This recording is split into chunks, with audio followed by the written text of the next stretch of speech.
dedicated to Henry Foreman. In the years of the primal force and the dawn of terrestrial birth, man mastered the mammoth and horse, and man was the lord of the earth. He made him an hollow skin from the heart of an holy tree. He compassed the earth therein, and man was the lord of the sea. He controlled the vigor of steam. He harnessed the lightning for hire. He drove the celestial team, and man was the lord of the fire. Deep mouthed from their thrones, deep-seated, the choirs of the eons declare the last of the demons defeated. For man is the lord of the air. Arise, O man, in thy strength. The kingdom is thine to inherit, till the high God's witness at length, that man is the lord of his spirit. Ascensión a su... Hola, buenas tardes. Fíjense que ahorita estábamos escuchando una pequeña fracción de un audio con la voz original del personaje que hoy nos toca, pues, contarles un poquito de su biografía. Me refiero a un personaje llamado y conocido. Su nombre original era Edward Alexander Crowley, más bien conocido como Aleister Crowley, o también como el Anticristo o como la Bestia. Ese pedacito de audio que vimos es su voz original grabada. Ahí está hablando de un tema, está hablando del pentagrama propiamente, pero no me voy a detener a decir bien todo lo que dice. Más bien vamos a contar quién es Aleister Crowley. Es un mago, un ocultista muy, muy famoso. De hecho, su fama rebasa su obra. O sea, es tan famoso que se han inventado muchas historias en torno a él. Y ha sido el inspirador de muchas corrientes, tanto musicales como en el cine, como en las guerras, como leyendas, que hasta la fecha cada vez hay más. La mayoría son mentira, pero muchas de ellas son verdad, porque este es un personaje fascinante también. Es un mago negro. Pues Edward Alexander Crowley nació en 1875 en Inglaterra. Proviene de una familia muy, muy religiosa, con tendencias evangelistas. Ya ven que los evangelistas se decantan por el libro, los evangelios desde Jesús, o sea, por el Nuevo Testamento. En los evangelios no tanto se enfocan al Antiguo Testamento, sino al Nuevo. Es algo muy parecido, pero fíjense que al contrario, los testigos de Jehová también andan evangelizando a la gente que encuentran en la calle, van casa por casa, pero los testigos de Jehová se enfocan más al Antiguo Testamento. Pues los evangelistas se enfocan más al Nuevo Testamento y su papel es casi idéntico. Son muy fanáticos, son personas muy, muy, muy religiosas, hasta en cierta forma castrantes. Son personas que, digamos, como puritanas en el aspecto sexual. Piensan que la sexualidad es algo así como sucio, como que no se debe de ocupar más solamente para fines de procrear, cosas así. Son muy extremistas. ¿Por qué les cuento esto de los evangelistas? Porque pues Aleister Crowley viene de una familia evangelista. Y les cuento esto porque a muy temprana edad a él esto le marca su aberración posterior que tiene hacia lo castrante que puede ser una religión. cuando en tu casa te prohíben todo y te meten a todo, a toda hora a la religión, pues eso es el caso de él. Su padre de Aleister Crowley era un hombre muy acaudalado. Era, era un cervecero, pero en aquella época estaba viviendo el mundo una época de prohibición del alcohol, pero fíjense que paradójicamente la cerveza sí era permitida. Entonces los cerveceros pues hacían su agosto y se hizo de mucho dinero su papá. Su papá muere cuando Leslie tenía 11 años, cuando Edward Alexander tenía 11 años. Y entonces cae bajo la tutela de uno de sus tíos y dos tías ahí medio solteronas. Pero ¿por qué esto influye en la vida de Alistair? Porque este tío era lo contrario de su papá. Era un libre pensador. Y entonces ahí tiene como un choque Aleister Crowley de, de, de tendencias y empieza a marcar un poco, le agrada más la forma de ser de su tío, más liberal, más pues un libre pensador. Al morir su padre de Aleister Crowley, su padre era una persona muy obesa y siempre dice que andaba con la Biblia en la bolsa, andaban por las calles y se llevaba al pequeño Edward Alexander, se lo llevaban y a las personas que encontraba los trataban de evangelizar. A Aleister le daba mucha vergüenza y todo, pero pues su papá era una persona muy estricta y muy ortodoxo bajo lo que les promulgaba su religión evangelista. Pues decimos que su padre murió cuando Aleister era muy pequeño, tenía 11 años, pero le dejó una gran fortuna. Dicen que le dejó 17,000 libras esterlinas, que en aquel tiempo era un verdadero capital, pero como era pequeño no pudo hacer posesión de ese capital hasta que cumpliera su mayoría de edad. Desde muy pequeño Aleister Crowley tuvo manifestaciones de rebeldía, odiaba en cierta forma a sus padres y se cuentan leyendas de que él torturaba a un gato y él pensaba, ya desde chiquito tenía esas locuras por lo mismo de su frustración castrante de la religión. Él torturaba al gato y pensaba que así como por osmosis, esa tortura que le proponía a su mascota se le iba a pasar a sus padres.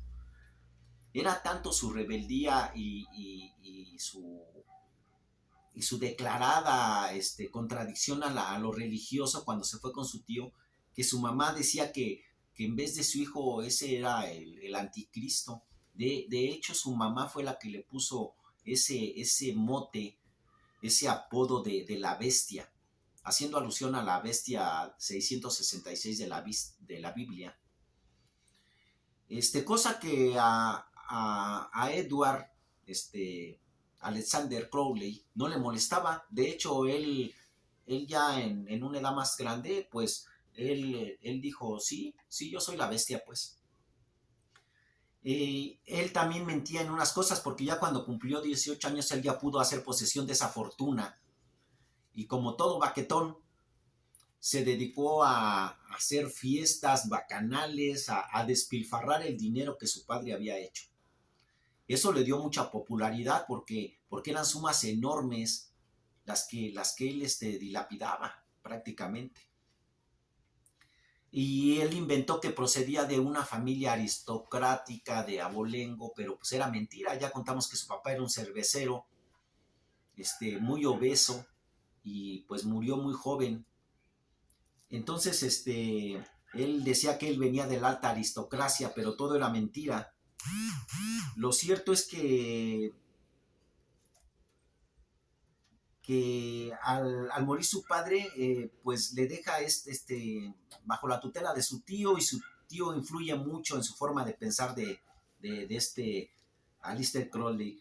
Cuando entra él a la universidad, él pasa primero por varias escuelas, pero ya dada su condición económica y todo, él ingresa a la Universidad de Cambridge allí él empieza a estudiar y lo que es química. Pero resulta que aquí les voy a contar una cosa que pasa en esa Universidad de Cambridge. Allí para que nos ubiquemos, allí en esa escuela estudió Isaac Newton. Y entre otras cosas, Isaac Newton, aparte de ser el gran padre de la física, moderna, el padre de la física clásica, pues él era un gran místico también, Newton. Entonces esa universidad era muy prestigiosa y ya decimos que Crowley desde que cumplió 18 años pues ya tuvo acceso a la fortuna que le había heredado su padre. Entonces en el año 1998 ingresa, aparte de ingresar a esta orden, ingresa a una orden que se llama la Aurora Dorada. También es conocida como la Golden Dawn. Es una escuela donde conocerá a otro mago, un tal Carl von Stark. Esto es muy importante porque ese mago que él conoce es otro, él se decía ya mago, y ahí conoce a otro con el que se hacen grandes amigos, pero al mismo tiempo eran rivales. De hecho, competían a ver quién de los dos tenía más poderes mágicos. Miren, les digo que esta universidad es muy importante porque la Universidad de Cambridge, entre otras cosas, por aquel tiempo enseñaban ocultismo. Ahora ya sería, pues, prácticamente imposible que se enseñe el ocultismo en una universidad, pero en aquel tiempo sí. El ocultismo dice que es a grosso modo el estudio de las leyes naturales para la introducción de sus principios y las capacidades propias. Y también lo paranormal visto como una forma de algo que todavía la ciencia no puede encontrar explicación. Entonces lo clasifica como paranormal. Todavía no sabe qué es, pero sabe que existe. Entonces le da esa connotación. También eso se estudiaba ahí en esa universidad. Dice que es un paso previo a la ciencia para que salieran del dogmatismo académico y pudieran desarrollar innovaciones dentro del campo científico. Por eso es que se estudiaba dentro de la universidad, había fraternidades como una especie de logias, que ahora ya las hay en todas las grandes universidades.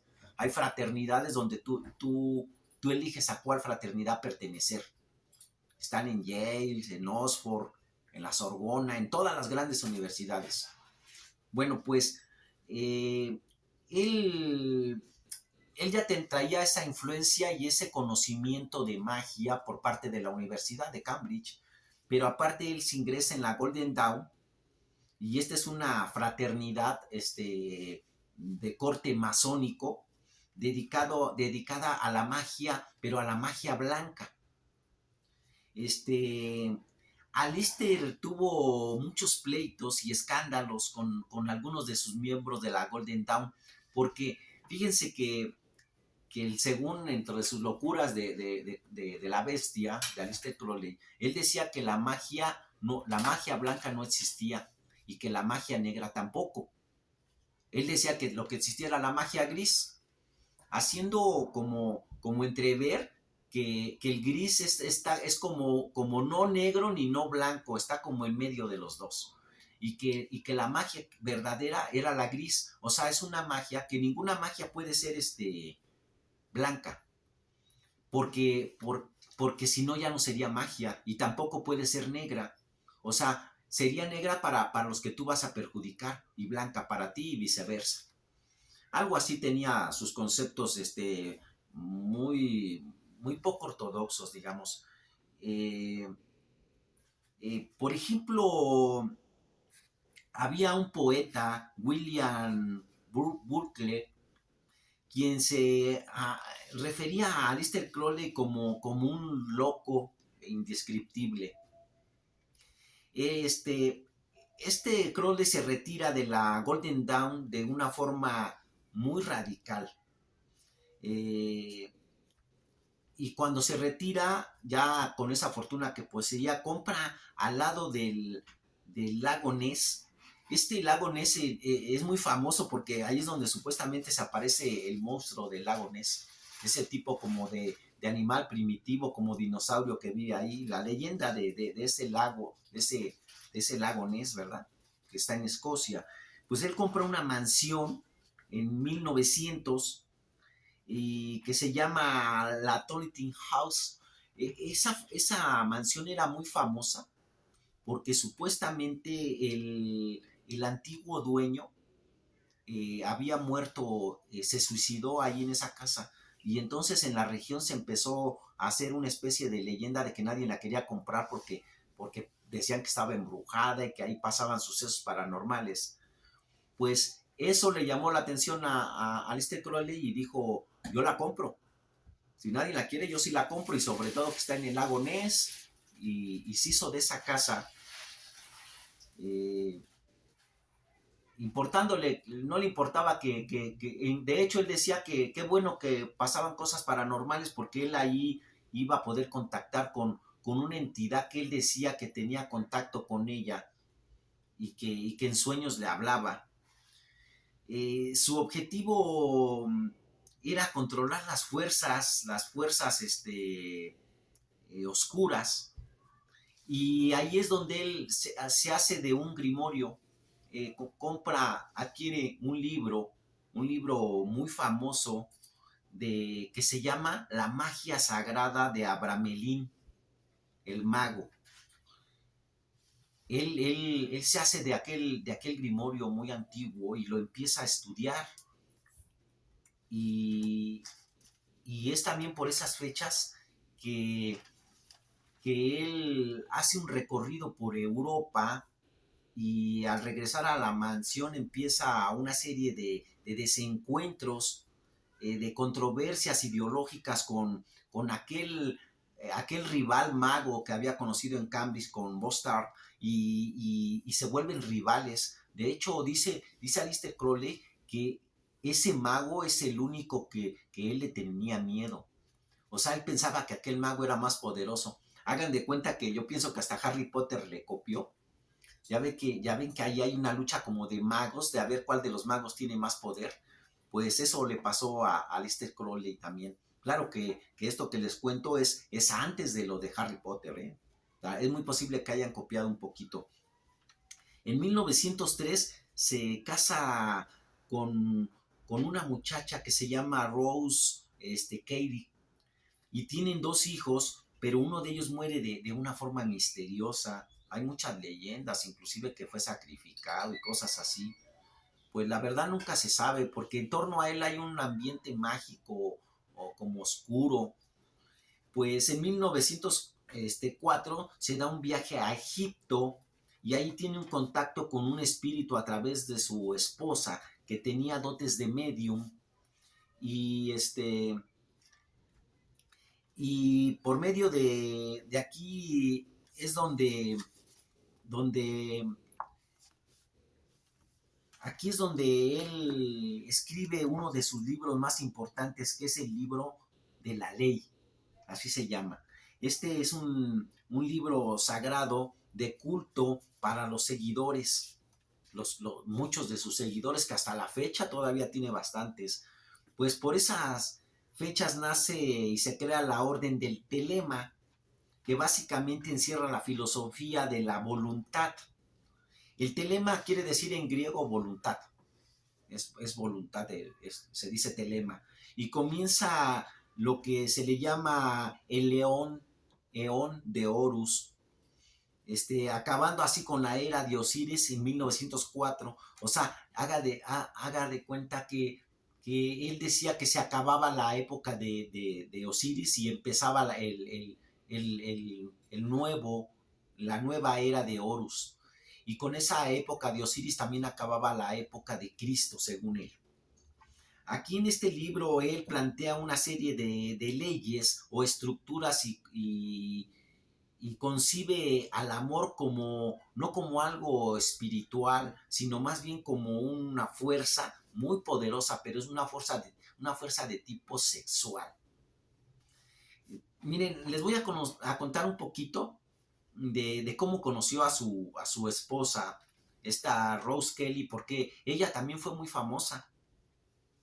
Ella era hija de uno de sus seguidores de Aleister Crowley y la conoció un día que fue a visitar él a su amigo y pues la muchacha que ya lo admiraba porque su papá hablaba mucho de este mago que tenía poderes y que influía en las mentes y todo. Entonces esta muchacha pues tenía un dilema de que ella decía que había dos personas interesadas en casarse con ella, dos pretendientes, y entonces cuando ve que está ahí ahora sí que el maestro de su papá, que todo lo sabe según, pues dice, le voy a pedir consejo pues para ver con cuál de los dos me conviene más, cuál de los dos pretendientes, pero Aleister Crowley le dice, no te conviene ninguno, el que te conviene soy yo, y de alguna forma que hasta la fecha se cuenta que porque era una mujer muy bella y más chica que él, y cómo es posible que él pudo persuadirla para que se casara con él. Entonces hay leyendas donde dicen que él la hipnotizó, que él por medio de su magia que tenía hizo que ella hiciera su voluntad. Pero pues esto pues queda en alguna leyenda. Lo cierto es que ella estaba súper enamorada de él. Pues ella accede a quedarse con él en vez de con los otros pretendientes, y es aquí donde nace la filosofía de la mujer escarlata. Esa filosofía es algo así como frases cortas, como decir haz lo que tú quieras, o el amor es voluntad, y cosas así, una serie de leyes supuestamente dictadas que las hizo muy popular esta mujer que tenía dotes de medium. Según él tenía ese libro inspirado por voluntad divina, una entidad contactada que le dicta a su mujer. Ya dijimos que su mujer tenía dotes de medium, estas leyes del libro de las leyes. Miren, esa entidad que él contacta, él hace un dibujo y él lo dibuja exactamente así como lo tengo. De hecho, este es el dibujo. Es un lamp. Si se dan cuenta, parece un extraterrestre. Lo pongo aquí porque más adelante les voy a contar cómo influyó él en el concepto de los grises, de los extraterrestres grises, porque esto que les estoy contando fue antes de lo de Roswell, antes de que existiera la tendencia de los extraterrestres. Entonces, ¿cómo es que él en sus sueños él veía a esta entidad que parece un extraterrestre? Bueno, más adelante vamos a hablar un poco de él, de este LAM, de esta entidad. Pues supuestamente esta entidad, por medio de su esposa, le dicta las leyes. Se decía que Crowley, pues, de alguna forma hipnotizó a su mujer, Escarlata, para que ella hiciera lo que él quería. Por aquel tiempo se hablaba de proezas, de eventos mágicos de Aleister. Entre ellos, él podía con el pensamiento someter a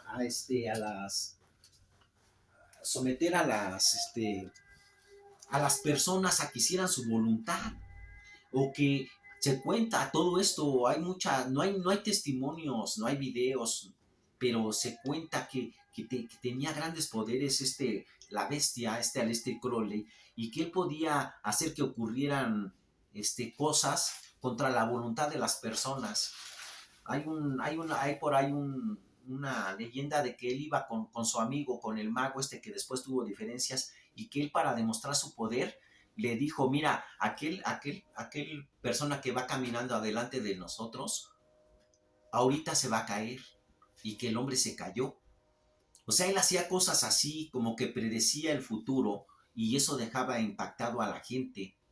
Eh, él aseguraba que él podría intervenir el libre albedrío de las personas. Pues en el año 1907, Crowley funda una orden, la Orden Astrum Argentum, y 2 años más tarde él se divorcia de su esposa. ¿Por qué se divorcia? Él tiene una serie de conducta ya muy desenfrenada, se mete mucho al mundo de las drogas y de la sexualidad, empieza a tener diferentes parejas. A él no le daba empacho andar con un hombre o con una mujer. Hacían, hacían una especie de orgías en donde se derrochaba mucho dinero y acudían grandes personalidades de la política y de la farándula y hacían una especie de fiestas ya escandalosas y por eso se divorcia de su esposa. Él bajo el pretexto de que buscaba por medio de las drogas, de esas plantas de poder, encontrar una vía, un canal para contactar con lo metahumano, pero en realidad era un pretexto para drogarse y para tener una especie de orgías sexuales con sus amigos. Y también practicaba dentro de esta secta, de esta abadía que él funda del Astrum Argentum, eh, a, algún tipo de misas, pero de misas gnósticas que eran una parodia de la misa católica, como burlándose y haciéndote todo lo contrario, cosa que después Anton LaVey, que tengo aquí dos de sus libros, luego voy a hacer un especial de Anton LaVey que es el que le siguió cuando se murió Aleister Crowley. Este se llama Rituales Satánicos y esta es la mentada Biblia satánica. Luego vamos a hablar de qué tratan estos libros de esta pseudo religión. Pues Anton LaVey es uno de... Miren, no muestro libros de Aleister Crowley porque no tengo ningún libro físicamente. No he podido conseguirlos y cuando los he visto no he tenido dinero y no he podido conseguirlos. Los tengo de forma virtual en PDF, por eso no los puedo mostrar. Pero aún así, sacamos una semblanza para que ustedes se den cuenta de quién es este personaje, ¿verdad? Aleister Crowley. Entonces, pues se decía que Aleister Crowley hipnotizaba a las personas, que tenía ese poder de un pensamiento tan poderoso que tú acababas haciendo lo que él quería. Después de fundar esta orden del Astrum Argentum, se cuenta que se manda a limar los colmillos para poder morder a sus diferentes amantes en el cuello como una especie de vampirismo. Era un ritual de admiración que le tenía el a Nosferatu, aquel personaje vampiro del cine mudo. Y con el paso del tiempo, se une él a la orden de los templarios orientales, más bien conocida como la Orden de Otto, y llegó a ser uno de los cabezas visibles, o sea, de los meros de la Orden de Otto, desde 1924 hasta 1946, en el año en que Aleister Crowley muere. Mucho tiempo vivió en los Estados Unidos, Aleister Crowley, y, y escribió muchos libros. En el año 1920 se funda la abadía del Telema, que es considerada como su templo mayor. Esto lo hace en Italia, donde tiene muchos seguidores, pero después lo expulsan porque ahí muere un personaje dentro de la abadía, de una forma muy rara, un personaje muy importante, y ahí lo expulsan de Italia.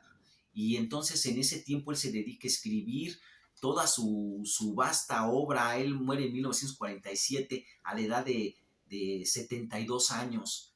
Hay muchas leyendas en torno a su muerte. Se dice que experimentaba con muchas sustancias, con las llamadas plantas sagradas, con el peyote, con el ayahuasca, la cannabis, la morfina, la heroína, para buscar una conexión con el mundo metahumano.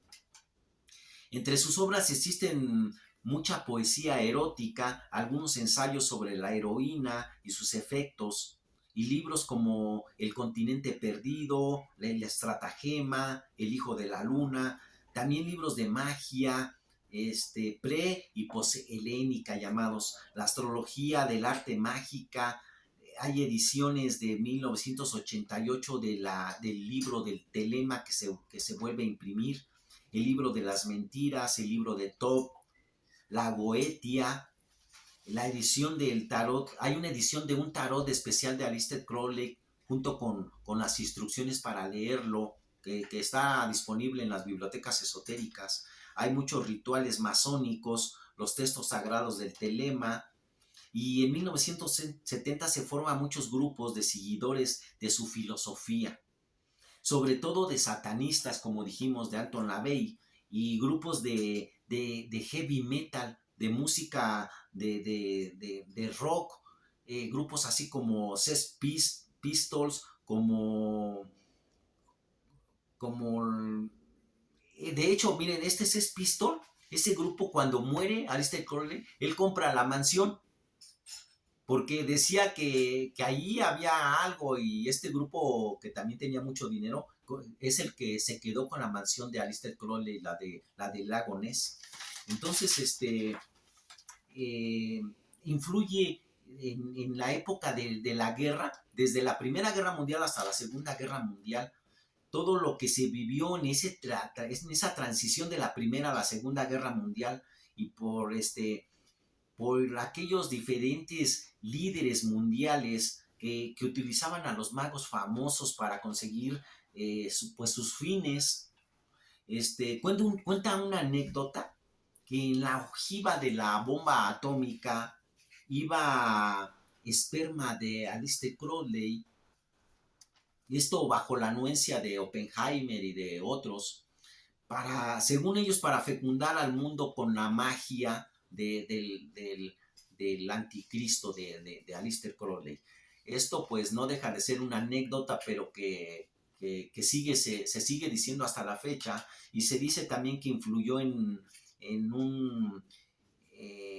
Hitler, por ejemplo, en Mussolini, y trabajaba para los dos bandos, también le ayudaba a Churchill, los orientaba. Dicen que influyó mucho, por ejemplo, en Hitler, y en esa búsqueda de Agartha, de encontrar cosas secretas para derrotar a sus rivales. También influye en la tendencia de los vampiros, todo ese grupo de arquetos, y la poesía erótica, grupos como Boy George, como Alaska y Dinarama, como Sex Pistol y Judas Priest, de Black Sabbath, Pink Floyd, y toda la moda de rock metálico.